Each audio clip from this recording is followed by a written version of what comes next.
Before China was China, it was a battlefield. For over 2 centuries, the land was torn apart by the Warring States period, a brutal era where kingdoms rose and fell, alliances shattered overnight, and rivers ran red with blood. There was no nation, no shared identity, only survival. From this chaos emerged a boy born into danger. His name was Yingzheng. Born in 259 BCE in the state of Qin, Yingzheng grew up surrounded by betrayal, assassination plots, and political manipulation. At the age of 13, after the death of his father, he was crowned king. Too young to rule, he was expected to be a puppet. Instead, he became something far more terrifying. As Yingzheng came of age, he seized control of his court with ruthless precision. He eliminated corrupt officials, crushed internal conspiracies, and reshaped Qin into a war machine.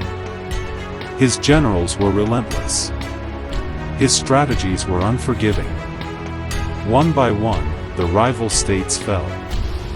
Han, Zhao, Wei, Chu, Yan, Qi. By 221 BCE, the impossible had happened. Yingzheng stood alone at the top of a broken world. The wars were over. And he took a title no ruler had ever dared to claim. He named himself Qin Shi Huang, the first emperor. This was not arrogance. It was a warning. Qin Shi Huang did not want to rule temporarily. He wanted to rule forever. To ensure his empire would never fracture again, he crushed regional power and centralized everything under his authority. Nobles were stripped of their lands. Governors were appointed by the state. Loyalty was no longer to families or regions, but to the emperor alone. He standardized currency, allowing trade to flow across vast distances. He unified writing, forcing millions to communicate under one script. He fixed weights and measurements, controlling commerce with absolute precision. China was no longer a collection of peoples. It was a system. And Qin Shi Huang was its master. To defend his empire, he ordered the connection of massive border walls, projects built by forced labor, prisoners, and peasants.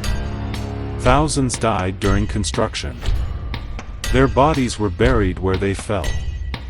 These walls would later evolve into what the world now knows as the Great Wall of China. But unity came at a terrible price. Qin Shi Huang ruled through fear. He followed legalism, a philosophy that believed humans were naturally selfish and must be controlled by harsh laws and brutal punishment. Minor crimes were met with extreme penalties. Dissent was treated as treason. Books that challenged his authority were burned. Scholars who resisted were executed or buried alive. History itself was rewritten. Yet despite his godlike power, the first emperor lived in constant fear. Not of rebellion, but of death. As the years passed, Qin Shi Huang became obsessed with immortality. He believed death was an enemy that could be defeated. Alchemists promised him eternal life through mystical elixirs. Expeditions were sent across seas and mountains in search of mythical lands. Many never returned. Those who did brought mercury-based potions, poison disguised as salvation. The emperor drank them willingly, unaware they were slowly killing him. But if he could not live forever in this world, he would rule the next. Hidden beneath the earth, Qin Shi Huang began constructing one of the greatest burial projects in human history. An underground empire mirroring his own, complete with rivers of mercury, palaces of stone, and an army unlike anything ever seen. Over 8,000 terracotta soldiers, each sculpted with unique faces, armor, and expressions, were placed in formation to guard him for eternity. Silent, unmoving, Eternal. In 210 BCE, during a journey across his empire, Qin Shi Huang died. The man who united China. The man who feared death. The man who tried to defeat time itself. Within years, his dynasty collapsed under rebellion and chaos. The empire he built fractured, but it did not disappear. Because the idea of China survived. Today, Qin Shi Huang remains one of history's most controversial rulers. A tyrant who ruled with terror. A visionary who forged a civilization. Loved. Hated. Feared. But never forgotten. Because every road, every wall, every written character traces back to one truth. China began with one man who refused to let history forget his name.